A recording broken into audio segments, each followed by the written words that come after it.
George Brent was an Irish-American stage, film, and television actor. He is best remembered for the 11 films he made with Bette Davis, which included Jezebel and Dark Victory. Early life. Brent was born in Main Street, Ballinasloe, County Galway, on March 15, 1904, to John J. and Mary Nolan. His father was a shopkeeper and his mother was a native of Clonfad, Moore, County Roscommon. In September 1915, he moved with his younger sister Kathleen to New York City. There, they joined their mother, who was living in the U.S. after her separation from her husband. Brent returned to Ireland in February 1921, during the Irish War of Independence, and was involved in the Irish Republican Army. During this period he also became involved with the Abbey Theatre. He fled Ireland with a bounty set on his head by the British government, although he later claimed only to have been a courier for guerrilla leader and tactician Michael Collins. According to Ballinasloe Life, the Irish War of Independence careers of 3 different men named George Nolan were apparently conflated, which may explain some of the discrepancies regarding Brent's year of birth, life, and activities during the 1919 to 1922 period. Career. American stage career. Brent traveled from England to Canada and returned to the United States in August 1921. He decided to become a professional actor. He made his Broadway debut in director Guthrie McClintock's The Dover Road. He did numerous plays throughout the 1920s, including running several of his own stock companies. He appeared in productions of Abby's Irish Rose, Stella Dallas, Up in Mabel's Room, Elmer the Great, Seventh Heaven, White Cargo and Lilac Time. He acted in stock companies at Elitch Theatre in Denver, Colorado, as well as Rhode Island, Florida, and Massachusetts. In 1930, he appeared on Broadway in Love, Honor, and Betray, alongside Clark Gable. Early films. Fox and Universal. Brent moved to Hollywood and made his first film for 20th Century Fox, Under Suspicion. He continued in support roles for Fox in Once a Sinner, Fair Warning, and Charlie Chan Carries On. At Universal he was 7th billed for Ex-Bad Boy and 5th for Homicide Squad, then was in the Rin Tin Tin serial The Lightning Warrior at Mascot Pictures. Warner Brothers. Brent was signed by Warner Brothers. In 1931, where he played Barbara Stanwyck's leading man in So Big.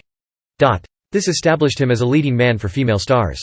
Bette Davis had a small role. Brent appeared in The Rich Are Always With Us with Ruth Chatterton. Again, Davis had a support role. This was followed by Weekend Marriage with Loretta Young, The Purchase Price with Stanwyck, Miss Pinkerton with Joan Blondell, The Crash with Chatterton, and They Call It Sin with Young. Paramount borrowed Brent for the leading man role in Luxury Liner. Back at Warner's, Brent was one of several studio names appearing in 42nd Street. He played the lover of Bebe Daniels. He returned to supporting female stars. Kay Francis in The Keyhole, Chatterton in both Lily Turner and Female, and Stanwyck in Babyface. In October 1933, he and Chatterton refused to make a film they had been assigned, Mandalay, and were replaced by Lyle Talbot and Kay Francis.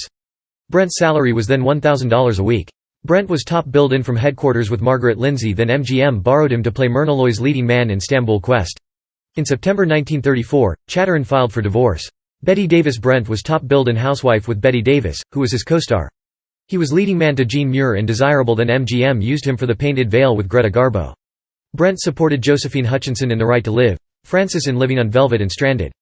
He then made 2 films with Davis, where she was top billed, Front Page Woman and Special Agent. Brent appeared in The Goose and the Gander with Francis, then was borrowed by RKO to make In Person with Ginger Rogers. At Warner's he was top billed in the comedy Snowed Under, then Walter Wanger borrowed him to play Madeline Carroll's leading man in The Case Against Mrs. Ames. At Warner's he was reunited with Davis in The Golden Arrow and Francis in Give Me Your Heart. Columbia borrowed him to support Jean Arthur in More Than a Secretary, then Warner's gave him top billing in God's Country and The Woman with Margaret Lindsay. Brent made Mountain Justice with Hutchinson and The Go-Getter with Anita Louise. Warner's then put Brent in his first male-orientated movie, Submarine D1 with Pat O'Brien and Wayne Morris. In November 1937 he became an American citizen. Brent made Gold Is Where You Find It with Olivia de Havilland, then made Jezebel with Davis. Only he was the second male lead, with Henry Fonda playing Davis's main love interest. Warner's put him in an action, B, film with Humphrey Bogart, Racket Busters, then he was reunited with Francis in Secrets of an Actress. He was in the military drama Wings of the Navy with de Havilland and John Payne. He appeared in Dark Victory with Davis, which was a huge success. So too was The Old Maid, where Davis and Miriam Hopkins fought over Brent. Both films were directed by Edmund Golding. 20th Century Fox borrowed Brent for a key support role in The Rains Came. At Warner's he supported James Cagney and O'Brien in The Fighting 69th. Paramount borrowed him for Adventure in Diamonds, where he had top billing over Issa Miranda. He was Merle Oberon's leading man in Till We Meet Again, then starred in The Man Who Talked Too Much and South of Suez. He supported Ann Sheridan in Honeymoon for 3 and Davis in The Great Lie. Columbia borrowed him for the lead role in They Dare Not Love with Martha Scott, and Edward Small used him in 2 films, International Lady with Ilona Massey and Twin Beds with Joan Bennett. Brent made one final film with Davis, In This Our Life, alongside de Havilland. He supported Stanwyck in The Gay Sisters and was top billed in You Can't Escape Forever with Brenda Marshall and Silver Queen with Priscilla Lane. Military service in 1942, Brent, an accomplished pilot who had tried and, because of age, failed to enlist in the armed services, temporarily retired from films to teach flying as a civilian flight instructor with the Civilian Pilot Training Program and later became a pilot in the U.S. Coast Guard for the duration of the war. His final film for Warner Brothers was My Reputation with Barbara Stanwyck as a widow that was filmed from November 1943 to January 1944, and with the exception of military audiences, was not released until 1946. Brent acted on radio during this period. Freelance actor while Brent returned to his acting career after the conflict, he never recaptured his former popularity, but during the immediate post-war period he still remained a star of big-budget films. RKO used him as Hedy Lamarr's leading man in Experiment Perilous.